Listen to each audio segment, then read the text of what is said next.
des histoires dont elle seule a le secret. C'est Clémentine Portier-Kaltenbach. Aujourd'hui, Clémentine, des secrets, des secrets de famille. Et c'est un peu comme les bijoux de famille. Oui, et Ouais. puis, mais en fait, c'est surtout que l'insinuation perfide, selon laquelle Stéphane vous descendriez en droite ligne de Robespierre, m'a incité à m'intéresser aux secrets de famille, qui sont quand même par excellence ceux qu'on livre à son confesseur. Alors aujourd'hui, on parle génétique et généalogie. J'ai lu pour vous Quoi de neuf dans la famille, un livre qui vient de paraître chez Buchet-Chastel et qui est écrit par un généticien et un généalogiste, Jean-Louis Bocarno et Nathalie Jovanoc, ou Jovanoïc, ça doit être breton plutôt. Voilà, Jovanovic. c'est le moment de faire de la généalogie correcte. Jovanovic Floricourt. Et cet ouvrage est le premier à relier la généalogie aux découvertes génétiques.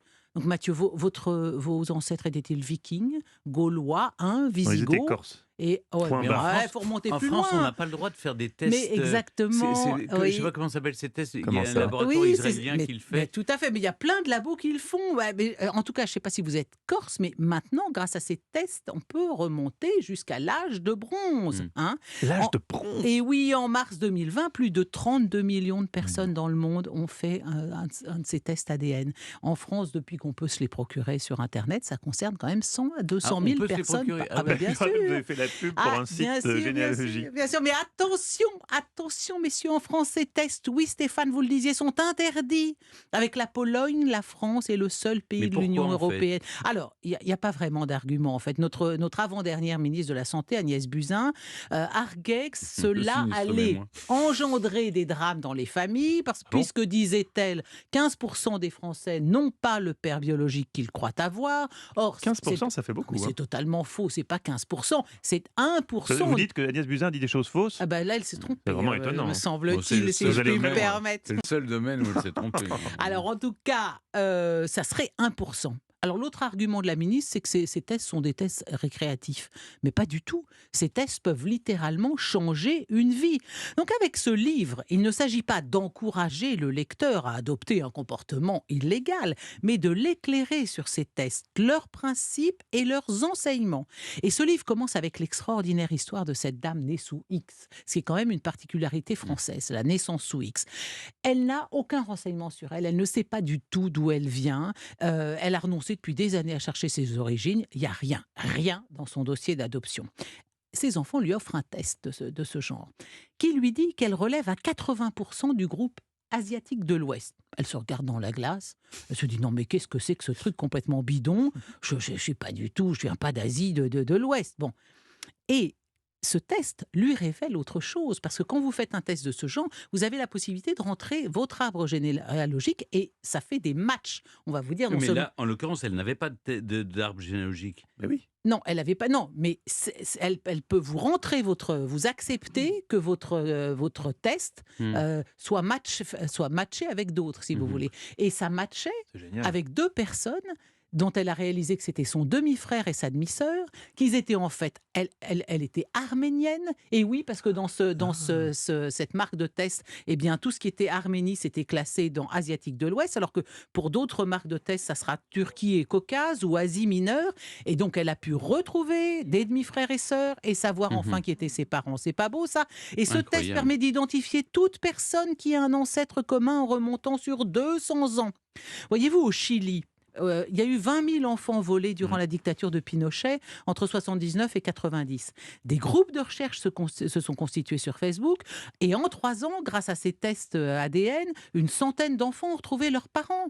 Dans l'Espagne franquiste, il y a eu jusqu'à 300 000 enfants républicains, enfants d'opposants politiques qui ont été retirés à leur mère. On les déclarait morts-nés. Mais là encore, là où il n'y avait absolument plus aucune archive, l'ADN a permis d'avancer. Vous avez donc la possibilité de remplir ou pas un arbre généalogique. Si vous ne le faites pas, il n'y aura pas de match possible. C'est-à-dire qu'il n'y a pas quelqu'un qui va venir vous voir, Toquer à la Stéphane porte. et Mathieu, en disant « Je suis ton petit frère, ta petite sœur et ton grand-oncle ». Bon, votre profil génétique En même temps, c'est ne fort. sera pas rapproché des autres. Mais si vous acceptez que le logiciel cherche ces matchs, ça peut donner des résultats incroyables. Un Américain dont la famille est sur le territoire depuis le XVIIe siècle, a toutes les chances de retrouver dans les 15 à 30 000 cousins plus ou moins proches parmi les 16 millions d'Américains qui se sont fait tester. Et ce livre est vraiment plein d'histoires Oui, mais extraordinaires. encore faut-il que pour matcher avec d'autres, il faut qu'eux aussi aient été fait la démarche. testés. Oui, Aient bien fait la sûr, démarche. bien sûr. Comme en France, c'est plus compliqué puisque très peu de gens Et ont elle fait nous ça. incite à quitter la France mais pour aller Stéphane, faire ça la n'est qu'un ailleurs. début. Là, il y a, depuis que ces tests existent, je le disais, 100 à 200 000 personnes par an l'ont fait. Mais Vous aux l'avez États-Unis, fait, moi je l'ai fait du coup. mais oui. c'est illégal. Et c'est tout à fait illégal. Oh, Et je bats ma coupe car je scandale. suis dans cette émission sur la confession. Et quoique protestante, eh bien, j'accepte mon père de Je confesser vous que donne oui, je l'ai fait l'absolution, parce que merci. je serais bien surréaliste. curieuse de savoir. Non, moi, ce qui m'amuse, c'est, je pense comme tout le monde, c'est vrai que ça, c'est l'aspect récréatif de ces tests, c'est de savoir de quel pays vous venez. Si Ouais. j'ai du sang Et alors, vous venez carthaginois, d'où, moi, vous moi, je pense, je vais trouver Bah, dites-nous. Carthage, l'Écosse. Mais je n'ai pas encore les résultats. Je les attends. Je les attends. Ah, Alors, ça met combien de temps c'est 3 semaines. 3 3-4 semaines, vous les avez sur Internet. Alors, écoutez plutôt l'histoire de Wilburn Cliff, un GI qui débarque à 19 ans à Omaha Beach et il se retrouve en 45 en Allemagne à Mannheim. Il est blessé, il est soigné par une jeune infirmière française, sœur d'un résistant.